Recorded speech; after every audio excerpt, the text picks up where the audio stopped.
Vous voulez en savoir plus sur la reprise informatique dans l'info nuagique? Je vous propose d'écouter cette interview avec Guy Gagnon qui va nous permettre de répondre à cette question. Donc pourquoi j'irais faire de la reprise informatique dans l'info nuagique? Quels sont les avantages, les inconvénients? Et puis tout plein d'autres réponses à des questions. Allez, on se retrouve tout de suite après le générique. À tout de suite. Première question, pour les entreprises qui souhaitent conserver leur informatique dans leurs locaux, il y en a encore beaucoup qui ne prennent pas ce virage numérique. Quelles sont les solutions de reprise infonuagique?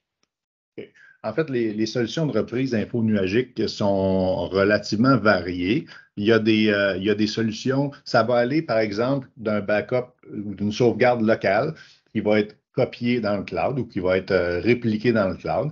Et donc, la première reprise va pouvoir se faire localement. S'il arrive un vrai désastre, à ce moment-là, on peut faire une restauration à partir de la copie cloud, de la copie ou des copies cloud, dépendamment de la situation.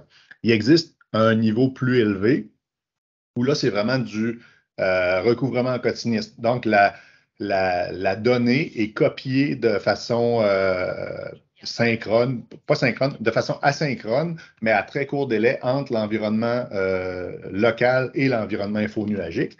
Ce qui fait que les délais de recouvrement sont très, très courts, comparativement à un backup où on va aller chercher la donnée du moment de la dernière sauvegarde, soit la veille peut-être, ou si on est chanceux, quelques heures avant.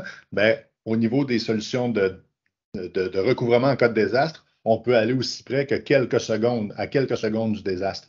Et on peut aller chercher le moment exact où on veut récupérer nos données.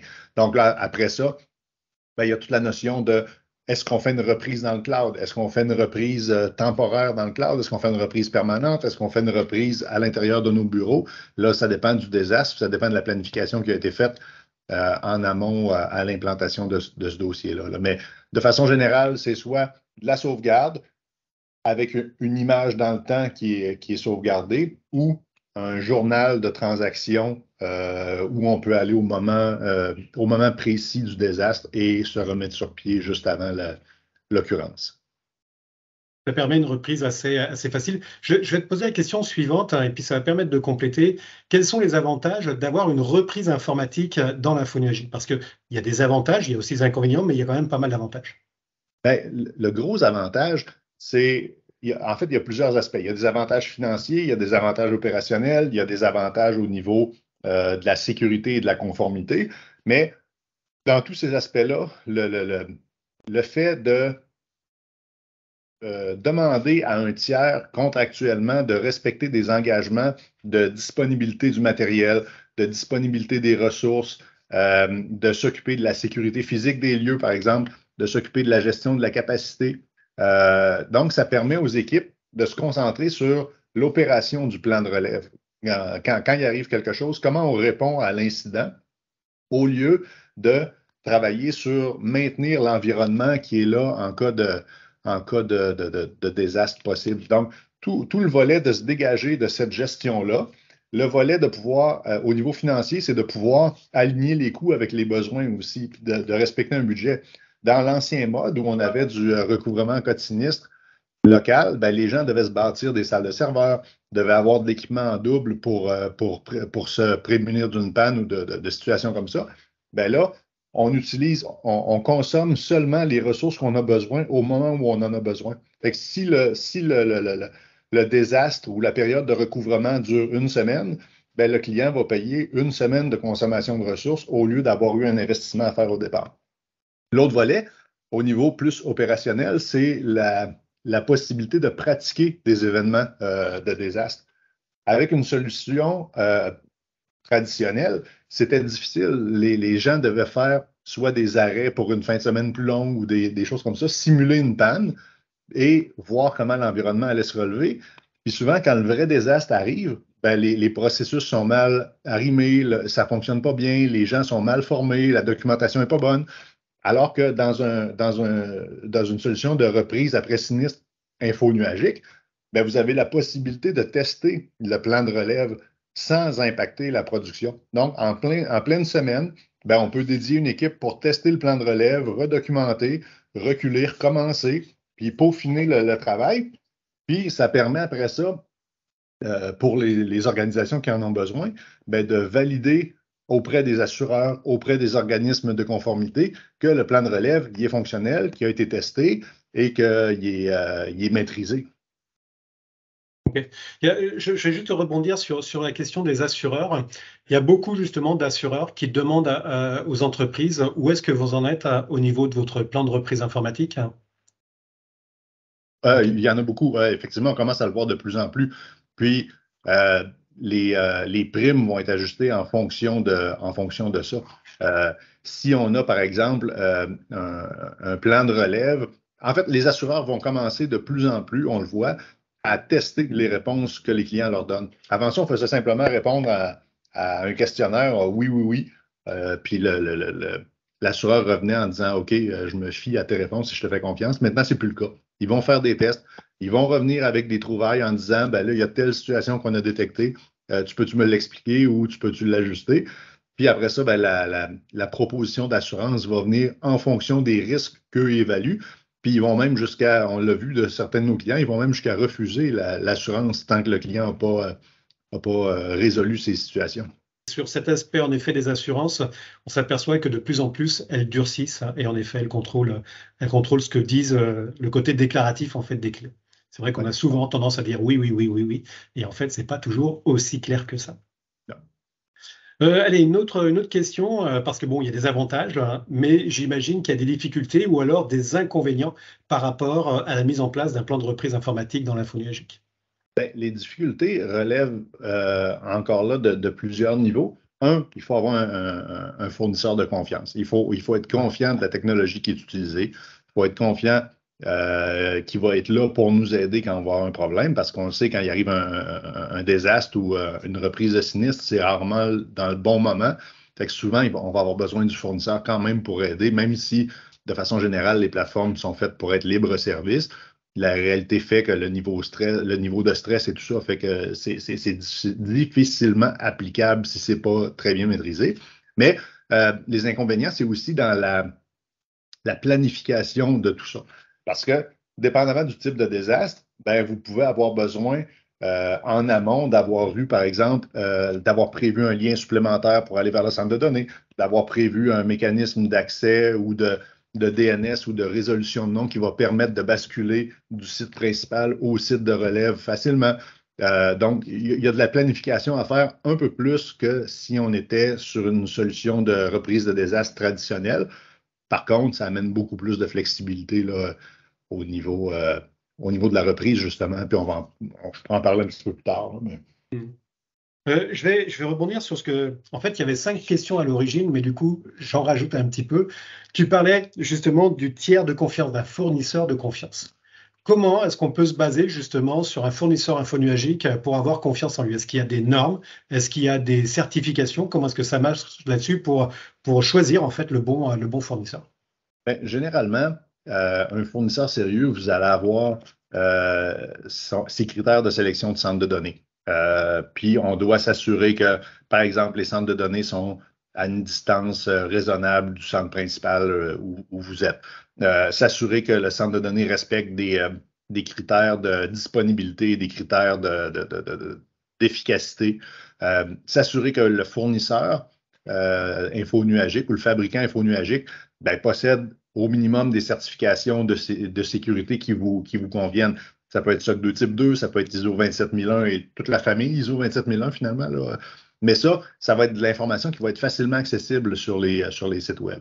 Puis c'est important de vérifier la portée de ces certifications de sécurité-là. Souvent, on va afficher de façon spectaculaire ISO 27001, mais il y a peut-être quelques contrôles qui ne sont pas applicables et qui sont importants pour vous. Fait que ça, c'est vraiment de vérifier selon ce que les organisations ont à respecter comme critères de conformité ou critères légaux, de s'assurer que le fournisseur respecte ces données-là aussi, de s'assurer que quels sont les niveaux de service que le fournisseur va offrir. Est-ce que c'est du j'ai le mot en anglais, là, mais best effort, est-ce que c'est best effort seulement ou il y a vraiment des critères spécifiques de niveau de service et la réaction en cas de panne? Si on a une panne de plus que par exemple, 1% par mois, ben, c'est quoi la compensation? Son espèce de rapport de disponibilité aussi. Le fournisseur sérieux va être capable de vous dire depuis les 12 derniers mois, ben, j'ai une disponibilité de X. Donc, c'est tout ça. C'est de l'information qui devrait être facilement accessible pour vous mettre en confiance. Puis au niveau contractuel aussi, de s'assurer de bien reviser le contrat pour que vous soyez à l'aise avec les clauses du fournisseur aussi, là. Des fois, au niveau facturation, ça peut être assez flou là, chez certains joueurs. Fait que de s'assurer de bien comprendre les enjeux de facturation, c'est difficile des fois de faire la lumière là-dessus avant d'avoir la première facture. Oui, puis on peut avoir des surprises par la suite. Merci de ta réponse par rapport à ça, parce que ça aussi, on s'aperçoit qu'il y a de plus en plus en fait de joueurs qui se mettent sur le marché là et puis qui n'ont pas forcément les épaules. Et puis ils ont une réduction de coût, enfin ils ont un coût moindre, mais bon, ça peut aller aussi avec des conséquences qui peuvent être énormes en cas de sinistre réel. Merci pour. Puis vous avez souvent l'option de faire une preuve de concept aussi, Ouais. où souvent ça va être non facturable, puis le fournisseur va vous démontrer que la solution répond à vos besoins, puis après ça, vous allez pouvoir fonctionner en toute confiance. Ok, super. Merci. Autre question maintenant. Bon, le client donc a eu un problème sur son site physique et puis il a basculé en fait sur sa reprise informatique dans l'info nuagique. Post en fait reprise informatique, est-ce que le client ou la personne qui a basculé dans sa reprise info nuagique peut revenir en arrière une fois que son centre a été reconstruit? Je ne peux pas parler. Ben, oui, de façon générale, oui. Nous, notre solution le permet là, affirmativement, mais la façon que, évidemment, ben, il y a tout le délai de peut-être reconstruction ou réapprovisionnement de matériel ou si, dépendamment du désastre, là, est-ce que c'est une attaque de cybersécurité ou tout ça? Mais oui, la réplication, si on y va avec un vrai plan de désastre, là, pas la sauvegarde que je parlais, c'est beaucoup plus facile avec un vrai plan de désastre. Quand la communication est rétablie entre les deux sites, quand les ressources nécessaires sont revenues, ben là, on renverse tout simplement le sens de la réplication.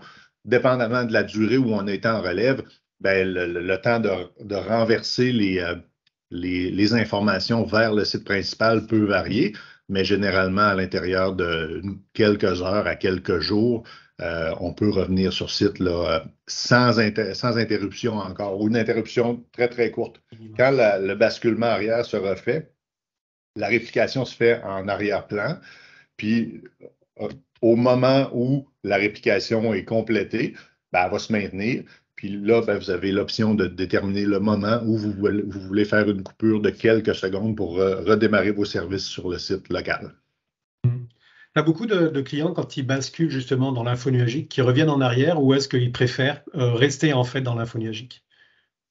Il y en a beaucoup. Il y en a beaucoup qui décident de revenir sur site parce que, bon, généralement, ils vont être assurés, donc le matériel va être remplacé. Le modèle de coût n'est pas nécessairement compatible avec leur mentalité aussi. Il y a plein de facteurs qui font que les gens décident de revenir, mais il y en a qui reviennent, il y en a qui ne reviennent pas. Ceux qui ne reviennent pas, ben là, ça engendre d'autres aspects où on doit remettre une solution de reprise après sinistre en marche dans un autre site. Parce qu'évidemment, je ne veux pas qu'ils viennent chez Projet Cyrus puis qu'on soit leur seul point de défaillance. Donc, on doit être capable d'avoir un nouveau plan de reprise après sinistre qui va être dans un autre de nos centres de données ou ailleurs. Et puis après, à ce moment-là, on remet le client en position de sécurité, là. C'est important ce que tu dis à la fin, là, notamment sur le fait que, en effet, une fois qu'ils ont vécu leur sinistre, qu'ils sont en fait chez vous sur le site de reprise, il faut prévoir en effet une solution de reprise en cas de surincident ou quoi que ce soit. Merci de ce complément. Sans rentrer dans le détail de tes clients là, est-ce que tu as un retour d'expérience sur un de vos clients qui a vécu un sinistre? Comment est-ce que ça s'est passé? Et puis, mais sans rentrer forcément dans le détail ni dans le nom, bien évidemment, il y a de la confidentialité par rapport à ça. Bon, évidemment, c'est ça, les noms, je peux pas entrer dans ça, mais de façon régulière, on le voit là, dans l'actualité, là, les attaques de cybersécurité sont de plus en plus fréquentes. Donc, ce n'est pas nécessairement des feux ou des météorites qui causent Ouais. le désastre et des attaques. Donc, de façon régulière, pratiquement chaque semaine, on a des clients qui doivent faire appel à notre service pour soit relever une machine en particulier, la retransférer chez eux, aller faire de l'investigation. Des fois, on parle de plan de reprise après sinistre, mais les solutions de reprise après sinistre que nous, on propose, les solutions en général de reprise après sinistre permettent aussi de faire un paquet d'autres tâches qui ne sont pas reliées nécessairement au sinistre. Vous pouvez, par exemple, démarrer l'environnement dans la plateforme info nuagique, faire des tests de mise à jour, faire des tests de fonctionnalité sur des mises à niveau, faire rouler, par exemple, des rapports qui seraient très gourmands en fin de mois sur un serveur de base de données de production. Vous pouvez le faire rouler off-site sur le site de Disaster Recovery. Donc, il y a plein de fonctionnalités qui, à la base, la solution n'était pas conçue pour ça, que les gens ont développé. Ça peut être des déménagements de salles de serveurs, ça peut être des migrations d'infrastructures. Tout ça fait partie des cas d'utilisation de la solution de relève, là. Écoute, je te remercie parce que on va arrêter là au niveau des questions parce que sinon je pense qu'on pourrait parler pendant des heures sur le sujet. C'est très très passionnant et puis on va en garder un petit peu pour le bootcamp quand même. Je te remercie beaucoup des questions, des réponses que tu as faites. Il y avait 2 ou 3 questions de plus que ce qui était prévu à l'origine. Donc merci de ta présence et puis du temps que tu as pris là-dessus. Je rappelle que tu vas intervenir au bootcamp le bootcamp qui a lieu du 13 au 17 juin. Tu vas intervenir, tu vas faire une conférence qui va être orientée justement sur la reprise dans l'info nuagique. Donc là, on va rentrer un peu plus dans le détail. À mon avis, ça va être fortement passionnant. Voilà, le bootcamp, le lien se trouve en fait en description, donc je ne vais pas en parler plus que ça. Je te remercie encore beaucoup, Guy, par rapport justement à tout ce que tu as partagé. Et puis, j'ai hâte qu'on se retrouve dans le bootcamp alors. Merci, Alexandre, ça fait plaisir. Merci, au revoir et belle journée. Bonne journée.